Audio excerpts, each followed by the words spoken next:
Be bold. Be heard. Welcome to Unmute Your Mic with your host, Jessica Bell.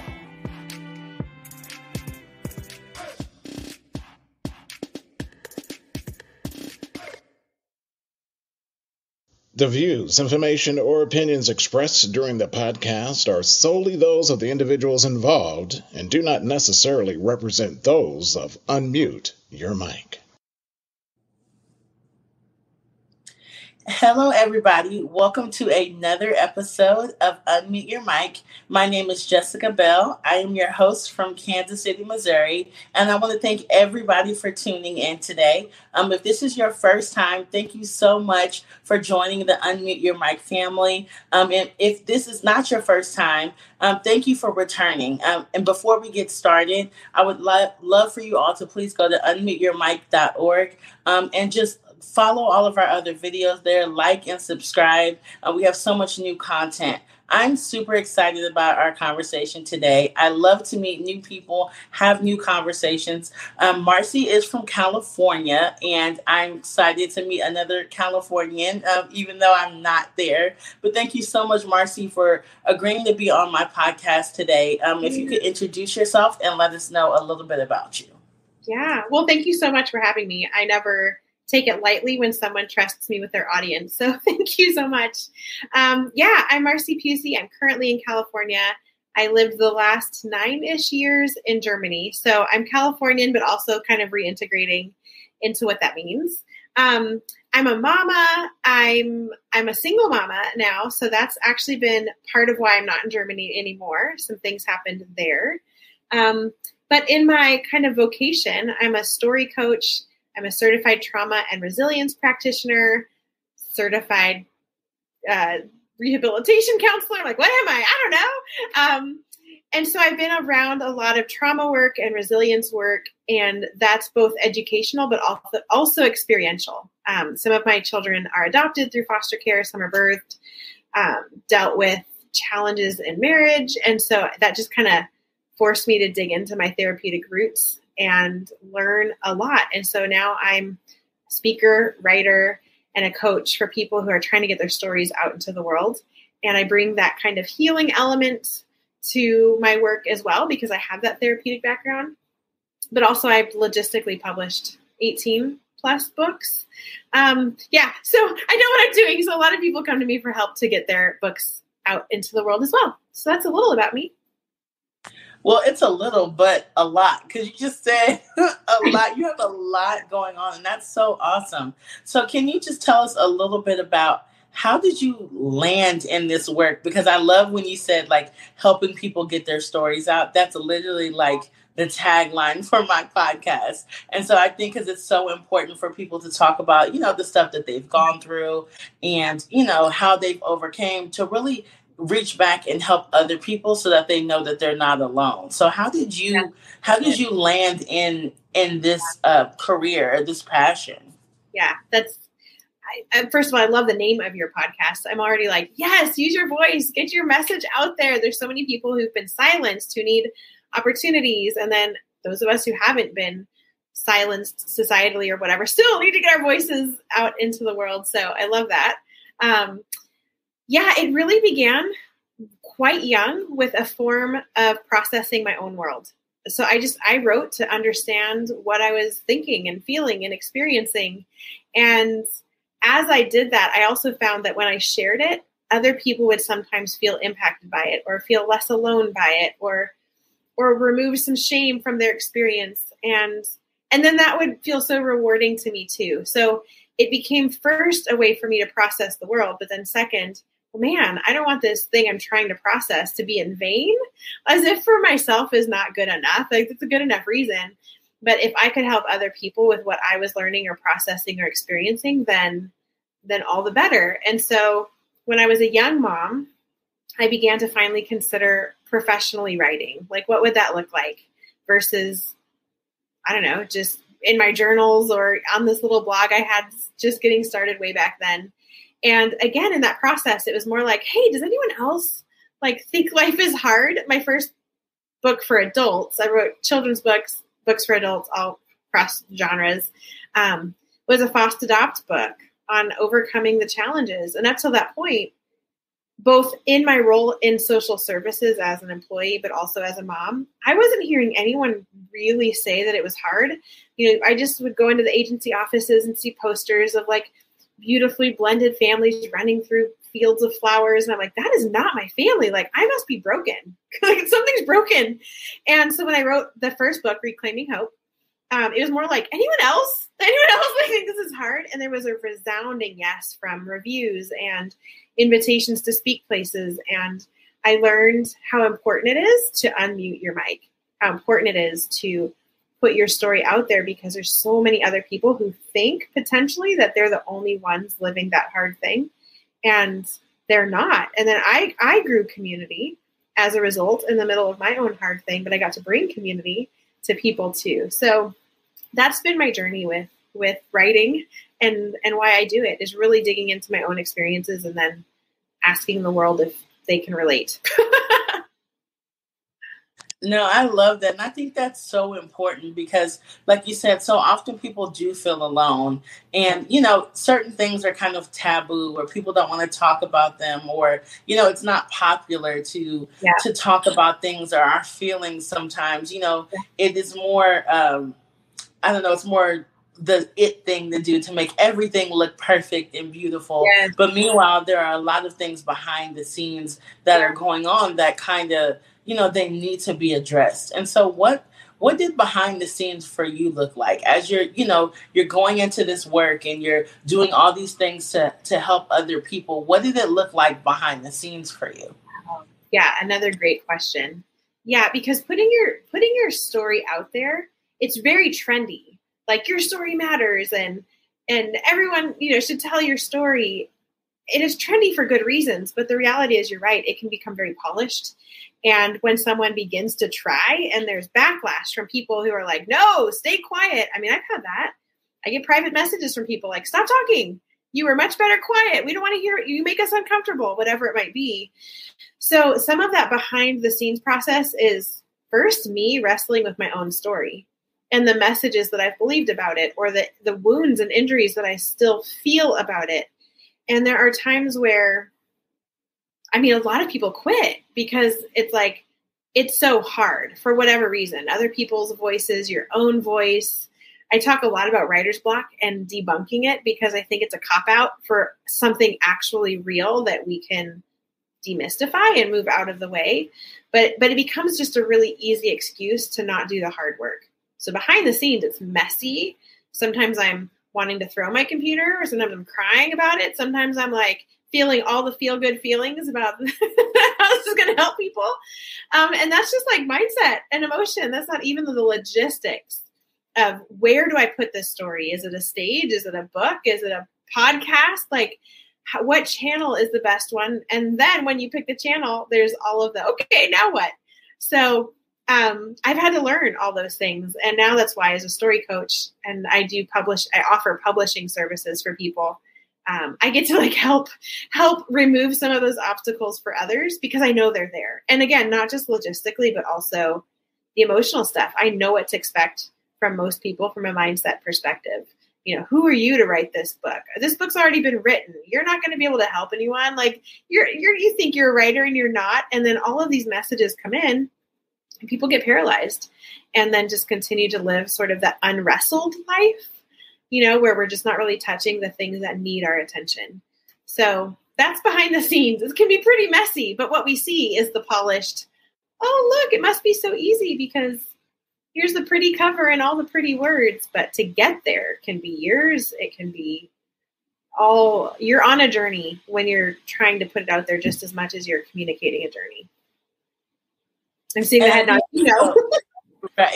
And I think that is so important to talk about because, like you said, oftentimes we do just see the finished product, right? And so I think it's so cool for you to be a story coach. And I've never really completely heard of that before. So if I was coming to you and I was needing help getting my story out, what does that look like? Yeah.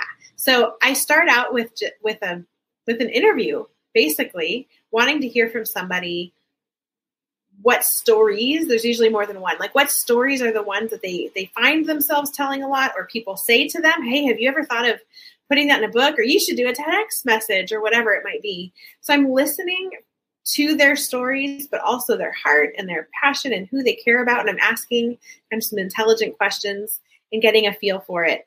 And then my job is to really help them integrate story into whatever they're doing in a way that's engaging to the reader and to the audience. It's not always a reader. It might be oral, right? It might be from the stage or in some other capacity. So I've had people come to me who are giving stage presentations, who were like, I'm so good with data and facts, but I know everyone will fall asleep. Like, help me put story into this so people care about what I'm saying. Or I've had people come like, hey, I'm going to do podcast interviews. Where are places where I can tell story again, so that I'm not just pitching my book, I'm actually like adding value in some way. And what I bring to that conversation as a professional is my therapeutic background again, and all of the work I've done around trauma and the brain. In fact, I've done 2 TEDx talks, and the first one specifically is on the power of story on the brain, like how uniquely it lights up when it's done a particular way. So a lot of my training is with that in mind. It's with, okay, this is your audience and you care about them for these reasons and your story supports them. But how now do you tell it in such a way that you actually light up their brain? And when you can light up someone's brain through a story, you're getting a whole body experience with the story that actually builds resilience into their system without them having to go live the story you're telling.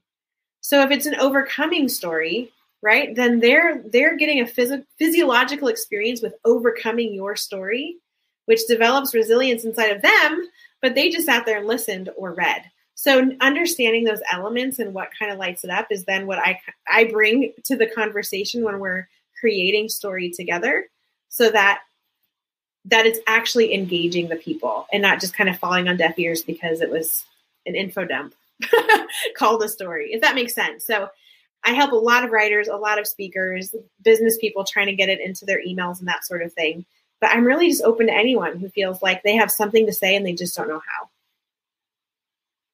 That's so good. I love that. And I really haven't heard that before. You know, I've heard the people say like, oh, a life coach or that kind of thing.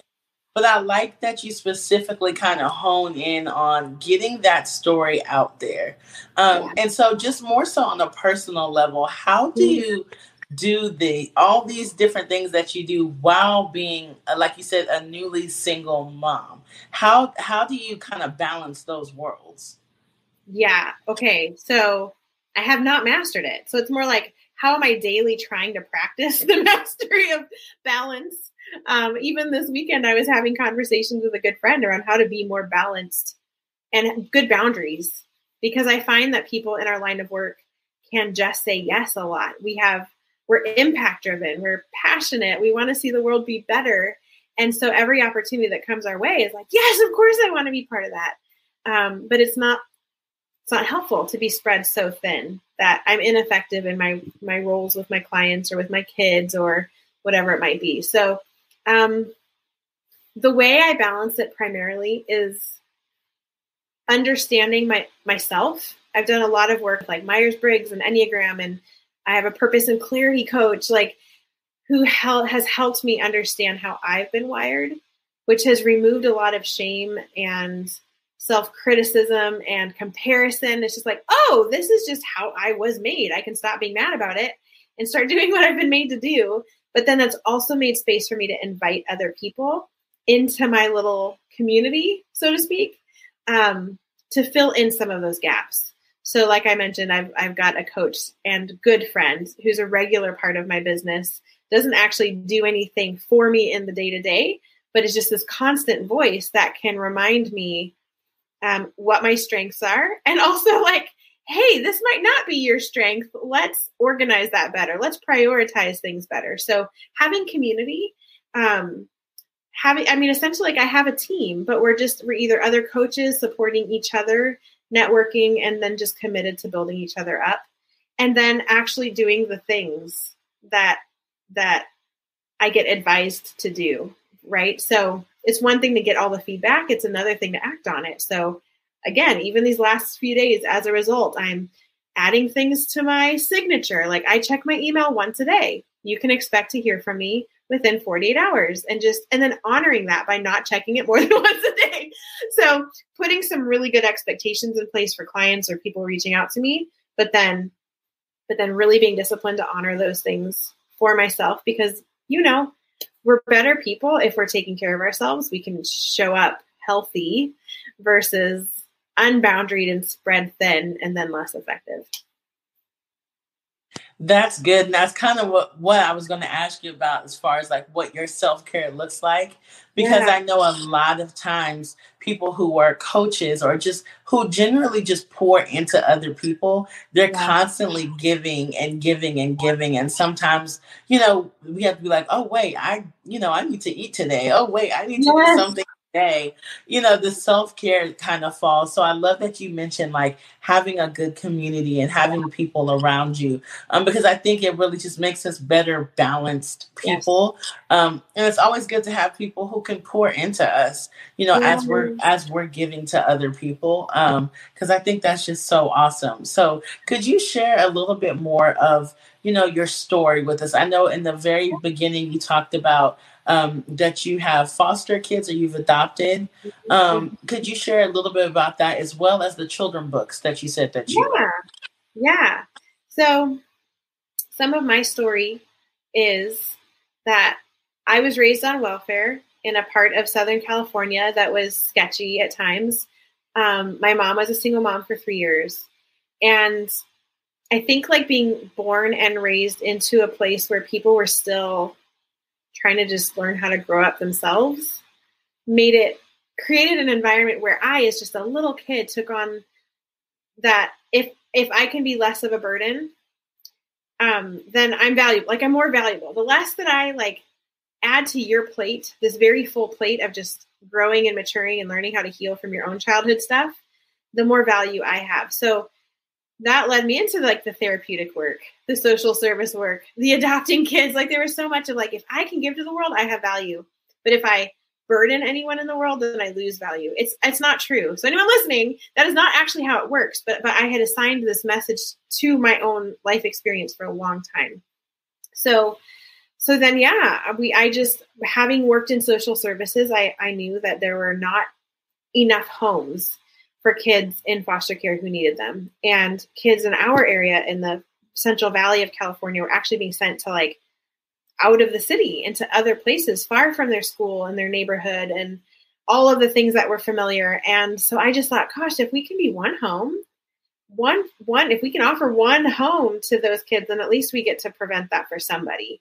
So we ended up fostering 7 kids and adopting 2 of those kids through the foster system, birthing 2 kids at the same time. So I ended up having 4 permanent children in 20 months. Oh my word. That is a story. Yep, that's what we did. And then I was done. I was like, I am never having another child ever again. And then I sent my then husband to his master's program. So then I was like doing all the things while I was kind of a master's widow. He worked full time and then was in school. So, that's a piece of that story. Then we moved everyone to Germany. We worked at an international Christian school there. Well, he did. I worked as a therapist in the community for English speakers. And so my youngest kids lived there 9 years. That's their whole childhood. And then a year ago, we were very abruptly sent back to California to get help for abuse that was happening in our marriage that wasn't getting resolved in Germany. And I mean, that's a whole other story on its own. I heard one of your podcasts or episodes from a couple times ago with your fiance, still fiance. Yeah. Telling some of your story. It was so good. I know it was so good. But even just like sharing your own, just a little bit of your divorce story and like the stigma that's attached and what's it like to like meet with someone who hasn't been divorced yet. So this is all fairly new and sudden, but the interesting part is I am the healthiest I've ever been in my relationships and in myself. And I think that a lot of what led us to this place was a growing sense of my own value and worth, which I'd never had. But I was beginning to see that I had, as I did work with my like Myers-Briggs type and understanding who I am and that coach, I kind of grew in a confidence and like a self-respect and some value. And that hadn't actually changed a lot yet. It was very minor. I was still very much on a journey and am, but even then just beginning, and it unsettled things to the point where what I thought was just a really hard marriage, because everyone says marriage is hard. I didn't know it was the only one I'd ever had. So I didn't know how hard, like how to compare my hard to everyone else's, but ended up being emotionally abusive, psychologically, spiritually. And then what I've learned is that even in separation, you can't get away from that. So you can get away from physical abuse, but you can't. So the abuses have kind of grown into also financial abuse and other forms. But again, like now I get to go to spaces where I'm known and valued and seen, and I just have to interact a little bit with someone who can't. But then I can step back into the rest of my world where I have that. So long story, you're like, tell me your story. I'm like, okay, I was born in October. But yeah, it's been cool. It's fine. No, I gotta tell a story. I do love to hear, about other parts of people's stories, simply because, when we look at you and what you're doing and how you pour into other people, it's amazing to know that, like, these people have lives too. Like our coaches or therapists or the social worker or whoever it is in our life, they also have like real life going on at home. And I think that's what makes it so inspiring, because you're able to go through those things, but still have people that you pour into, that you help, that you coach, and that you guide. And I think that takes like a special kind of person to have all these different dynamics going on, but to still be able to say, I'm going to help somebody else.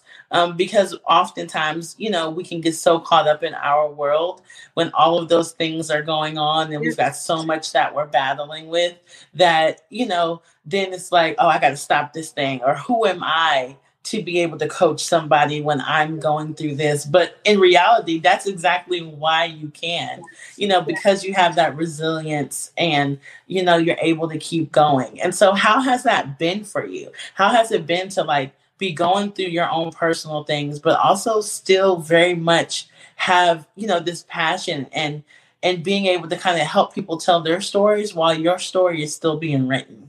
Yeah, man, I actually tend to default into like trying to save other people while I'm drowning. So that's not recommended, but it was my own therapist. So therapists need therapists, coaches need coaches. There's like put that out there. So I have coaches and therapists.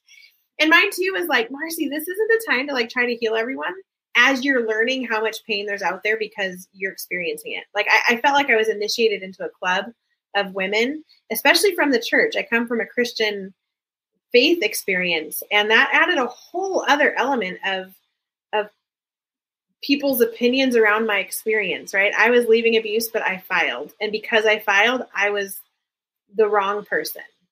So there were just other dynamics that I had to deal with. That wasn't everybody, but I learned there was this whole kind of subculture.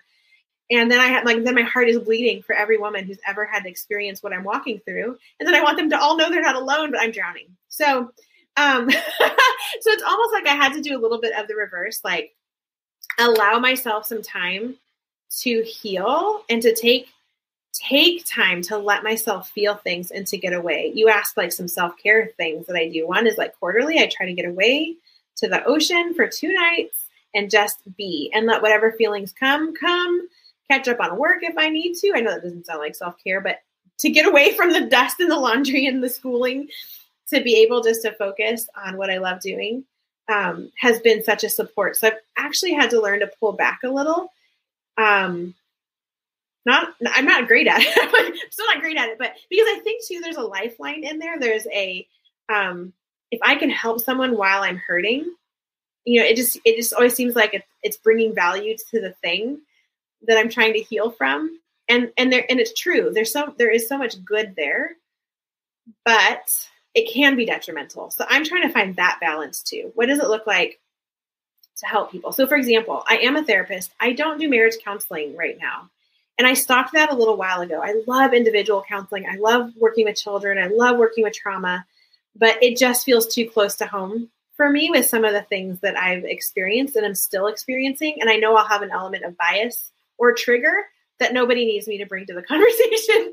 So there's just some awareness around it that allows me to both step back, but then also recognize where it's a true value to them and to me, and to be able to support.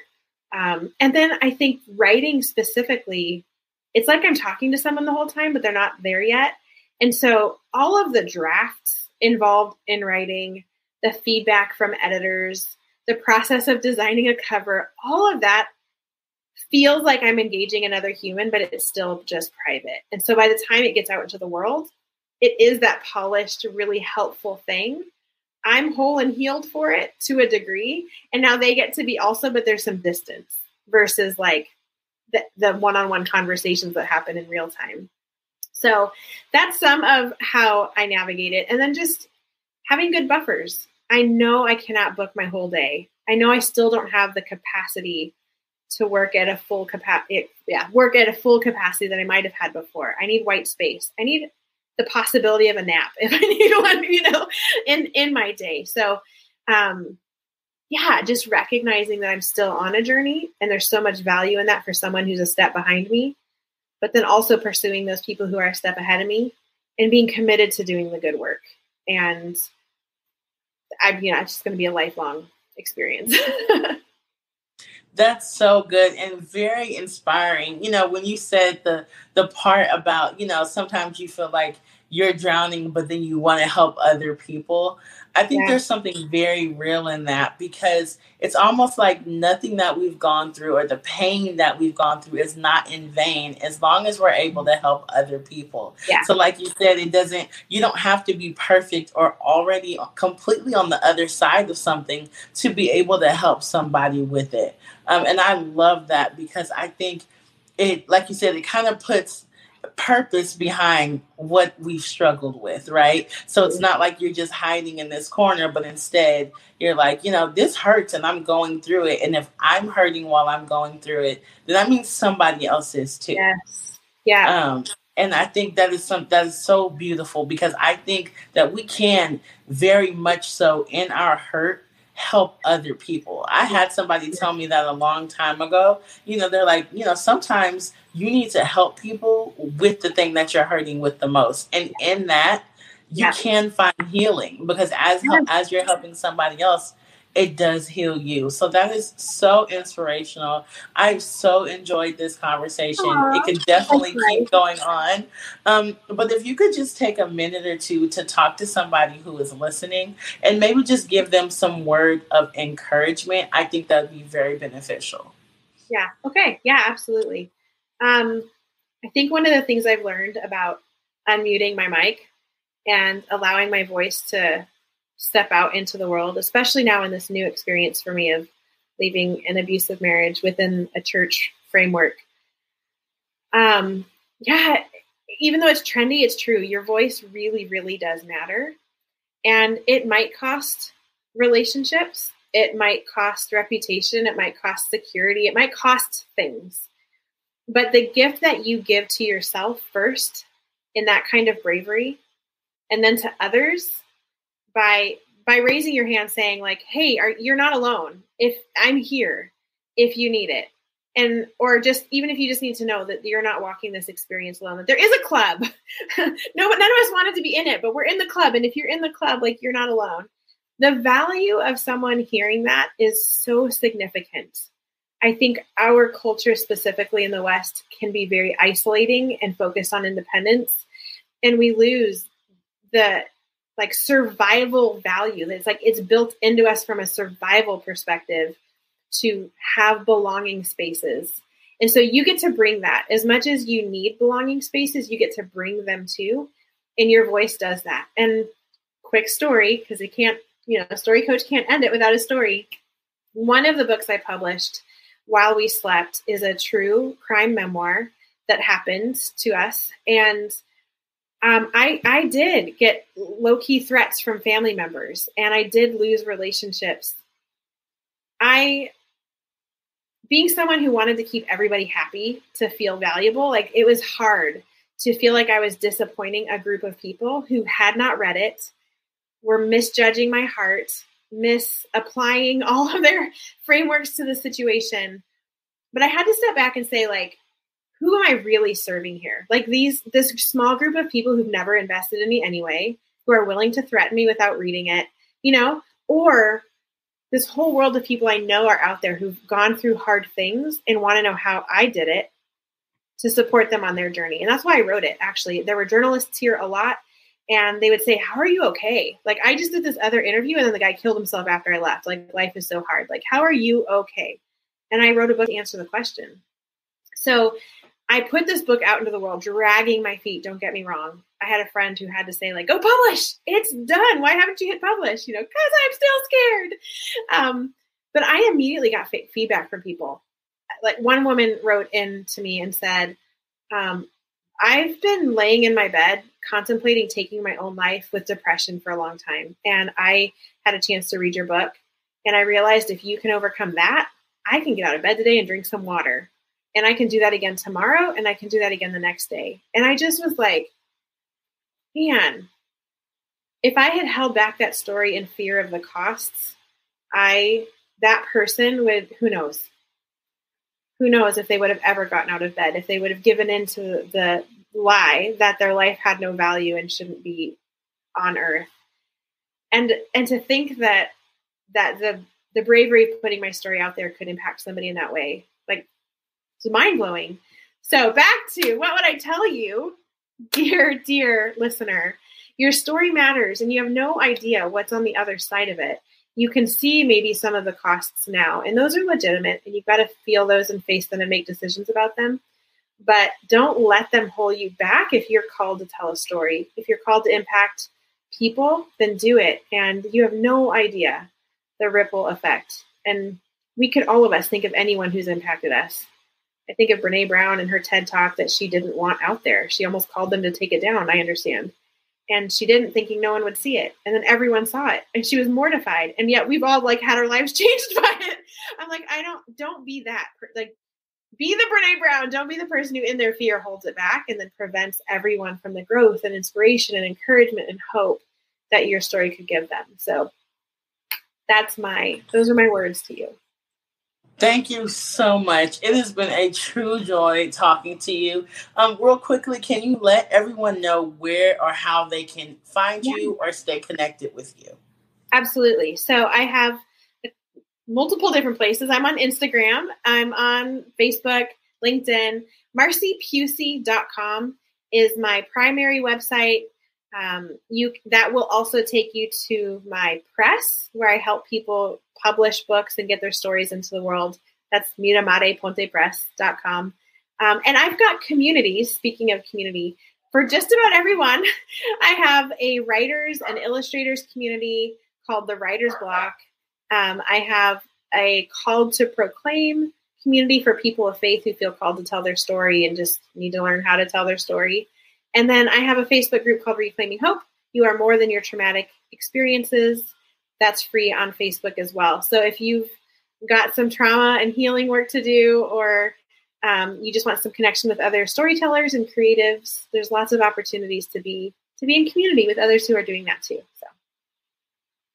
Well, thank you again for being so transparent, for sharing your story, and for everything that you do with everyone else to help them really pull out the best versions of themselves and overcome the things that they've gone through and telling their story into the world.